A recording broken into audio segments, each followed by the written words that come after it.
Suatu malam nanti, saat dia lagi sendirian di kamarnya, dia bakal buka galeri HP-nya. Dia scroll ke bawah, jauh ke bawah, sampai dia nemuin satu foto. Foto lo. Saat lo masih jadi miliknya.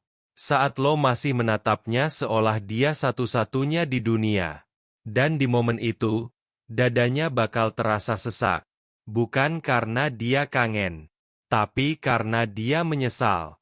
Penyesalan itu gak datang tiba-tiba. Dia datang dalam bentuk sinyal-sinyal kecil yang seringkali lo salah artikan sebagai caper atau iseng. Padahal itu adalah jeritan bawah sadarnya yang bilang, gue salah. Gue bodoh udah ngelepas lo. Hari ini, gue bakal kasih lo kunci buat ngebaca 7 sinyal penyesalan itu. Dan sinyal kelima adalah yang paling jelas, di mana dia secara gak sadar mulai membandingkan semua cowok lain sama lo. Sebelum kita mulai, klik tombol subscribe. Gabung bareng gue di sini, tempat pria belajar memahami nilai dirinya. Siap? Mari kita lihat apa yang terjadi di balik layar.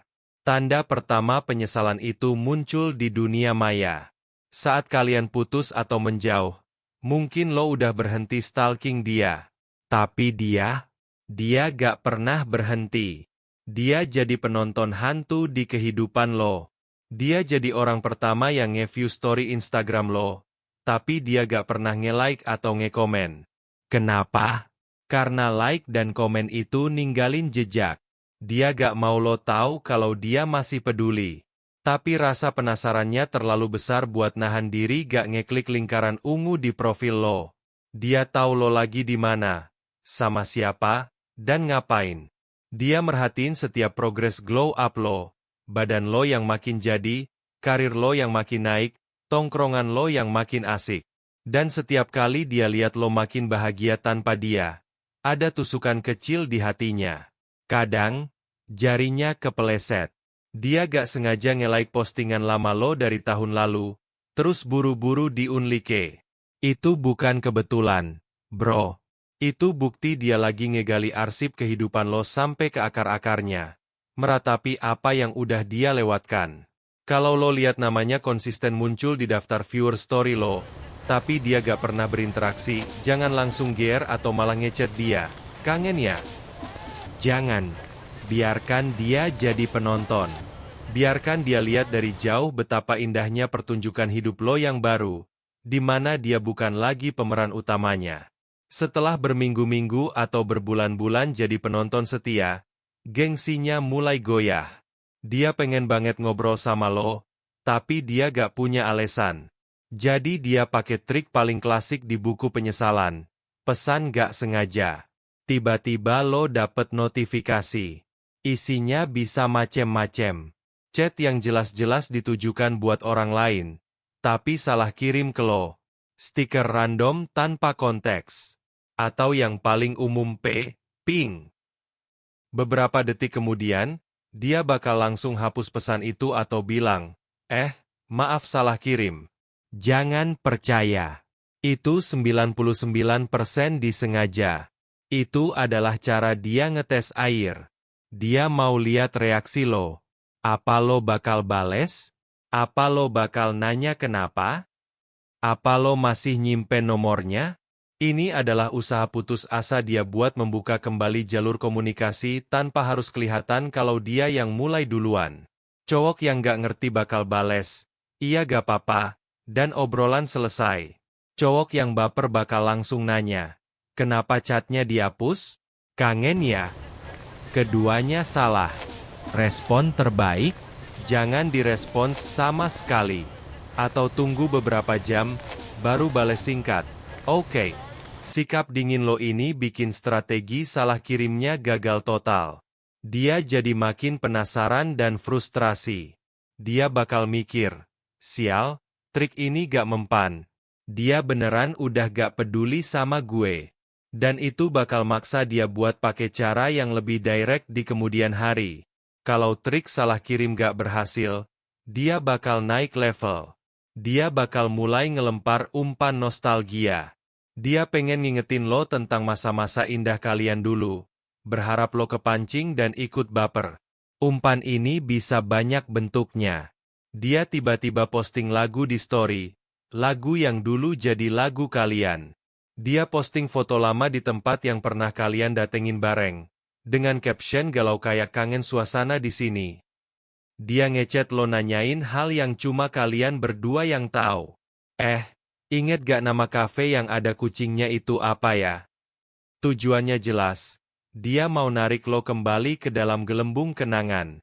Dia mau bikin lo inget lagi gimana rasanya saat kalian masih bareng. Dia berharap dengan ngungkit masa lalu, perasaan lo yang dulu bakal bangkit lagi. Ini adalah tanda penyesalan yang sangat kuat. Karena ini nunjukin kalau dia lagi terjebak di masa lalu. Dia gak bisa move on karena dia sadar masa sekarangnya gak seindah masa lalunya bareng lo. Gimana cara nanggepinnya? Jangan ikut baper. Jangan bales. Iya, aku juga kangen masa-masa itu. Itu bikin dia ngerasa strateginya berhasil. Cukup bales dengan datar dan logis. Kalau dia nanya nama kafe, jawab nama kafenya, titik. Gak usah ditambahin iya. Tempat favorit kita ya. Tunjukkan kalau buat lo, masa lalu itu cuma data, bukan emosi yang masih hidup. Ini bakal nampar dia dengan kenyataan bahwa cuma dia yang masih terjebak. Sementara lo udah melangkah jauh ke depan. Dia udah terlalu gengsi buat nanya kabar lo langsung. Jadi dia mulai ngelakuin penyelidikan sosial lewat orang-orang di sekitar lo. Dia bakal tiba-tiba jadi akrab lagi sama temen dekat lo, atau adik lo, atau bahkan sepupu lo. Dia bakal nanya-nanya secara halus, dibungkus basa-basi. Nama lo, apa kabar sekarang? Masih kerja di sana? Udah punya pacar baru belum? Dia pengen tahu semua update tentang hidup lo tanpa harus kelihatan kepo. Dia pengen tahu apakah lo udah bahagia, apakah lo udah nemuin penggantinya. Setiap informasi baru tentang lo jadi bahan overthinkingnya semaleman. Kalau temen lo cerita ke lo soal ini, itu adalah sinyal hijau yang sangat terang bahwa dia belum bisa lepas dari bayang-bayang lo. Dia masih nganggap lo urusannya. Ini juga adalah tanda bahwa dia mulai panik. Dia takut lo beneran udah move on dan nemuin cewek lain. Rasa takut kehilangan yang dulu gak pernah ada, sekarang muncul dengan kuat. Dia baru sadar, saat dia ngelepas lo, dia gak cuma ngelepas satu orang. Tapi dia ngelepas kesempatan buat jadi bagian dari masa depan lo yang kelihatan makin cerah. Biarkan dia nyari tahu. Biarkan dia jadi detektif. Tugas lo cuma satu. Terus fokus sama hidup lo dan jadi lebih baik setiap hari. Biar ada berita baik terus yang sampai ke telinga dia, yang bikin dia makin nyesel. Ini dia tanda yang paling menyakitkan buat dia, dan paling memuaskan, walaupun lo gak boleh nunjukin, buat lo. Dia mulai secara gak sadar membandingkan semua cowok baru yang dia kenal dengan standar yang udah lo set. Dan semua cowok itu gagal. Dia jalan sama cowok baru yang tajir. Tapi cowok itu gak sabar dengerin curhatnya kayak lo. Dalam hati dia mikir, nama lo, lebih pengertian. Dia deket sama cowok baru yang ganteng. Tapi cowok itu gak pernah ingetin dia makan atau bawa jaket. Dalam hati dia mikir, nama lo, lebih perhatian. Dia ketemu cowok baru yang humoris. Tapi cowok itu gak pernah natap dia dengan tatapan tulus yang bikin aman kayak lo. Dalam hati dia mikir, nama lo, lebih tulus. Lo udah jadi golden standard atau standar emas di kepalanya. Lo jadi tolok ukur kebaikan dan ketulusan seorang pria. Dan karena cowok baik dan tulus itu langka, dia bakal terus-terusan kecewa. Dia bakal sadar kalau yang dia cari selama ini bukanlah keseruan sesaat, tapi kehangatan dan rasa aman yang konsisten. Dua hal yang pernah lo kasih secara cuma-cuma dan dia sia-siakan. Penyesalan ini biasanya gak dia ungkapin. Tapi lo bisa lihat dari status-status galaunya di sosmed. Atau dari ceritanya ke temen-temennya yang bocor ke lo. Kok susah ya nyari cowok yang bener-bener baik sekarang? Saat dia udah sampai di fase ini, dia lagi ada di neraka penyesalannya sendiri. Dia dikelilingi banyak pilihan, tapi gak ada satupun yang rasanya pas kayak lo dulu. dia baru sadar, dia bukan cuma kehilangan pacar. Dia kehilangan partner terbaik yang mungkin cuma datang sekali seumur hidup.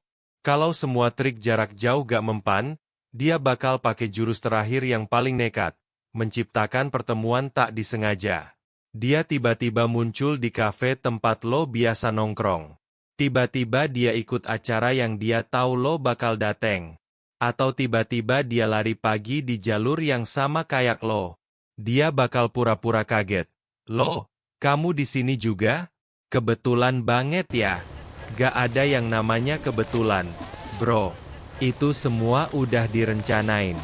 Tujuannya apa? Dia pengen lihat reaksi lo secara langsung. Dia pengen lihat tatapan mata lo. Apa masih ada sisa-sisa perasaan di sana?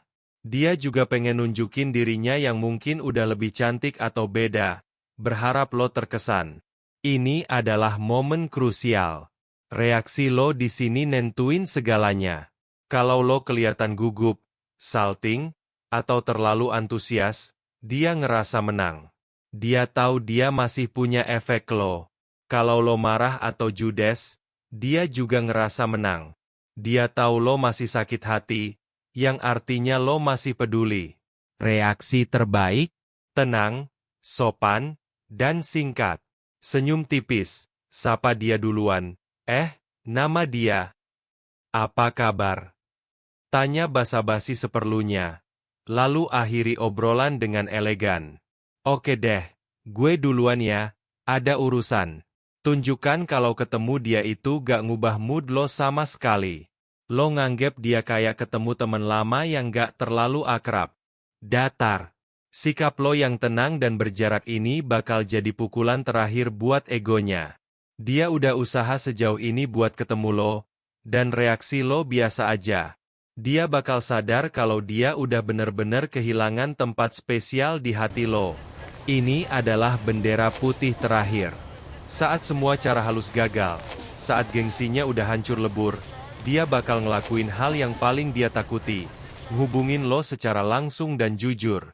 Chatnya gak lagi basa-basi. Isinya bakal lebih dalam. Hai, aku tahu ini aneh, tapi aku kangen. Aku mikirin kamu akhir-akhir ini. Atau bahkan, aku nyesel. Aku salah udah ngelepas kamu. Kalau udah sampai di titik ini, berarti lo udah menang telak. Dia udah ngaku kalah. Dia udah nurunin semua tembok pertahanannya dan nunjukin perasaannya yang sebenarnya. Sekarang, power ada di tangan lo sepenuhnya. Lo mau kasih kesempatan kedua atau enggak? Itu 100% hak lo. Gak ada jawaban yang salah atau benar. Tapi yang terpenting bukan soal lo mau balikan atau enggak. Yang terpenting adalah lo udah berhasil melewati proses ini dan jadi versi diri lo yang lebih baik. Lo udah membuktikan ke diri sendiri bahwa lo berharga. Lo udah membuktikan bahwa kebaikan dan ketulusan itu pada akhirnya akan menang. Walaupun datangnya terlambat. Dan dia udah dapat pelajaran paling berharga dalam hidupnya. Jangan pernah menyia-nyiakan pria baik. Karena saat pria baik itu pergi dan sadar akan nilainya, dia gak akan pernah kembali dengan cara yang sama. Dia kembali sebagai raja. Dan lo, bro, adalah raja itu. Ini bukan cerita dongeng. Ini realita. Penyesalan itu nyata. Dan seringkali, itu adalah guru terbaik bagi mereka yang buta. Fokus lo bukan nungguin dia nyesel. Fokus lo adalah jadi pria yang begitu hebat. Sehingga penyesalan adalah satu-satunya pilihan yang tersisa buat dia. Kalau lo pernah ngalamin salah satu dari 7 tanda ini, atau lo percaya suatu hari nanti lo bakal ngalamin ini, tulis di kolom komentar, waktu membuktikan. Jangan lupa like sebagai tanda lo menghargai diri lo sendiri. Share ke temen lo yang lagi ngerasa gak berharga biar dia tahu nilainya. Dan subscribe buat ngebongkar psikologi-psikologi tersembunyi lainnya. Gue, King Asau. Teruslah jadi baik. Karena dunia butuh lebih banyak pria sepertimu. Sampai jumpa.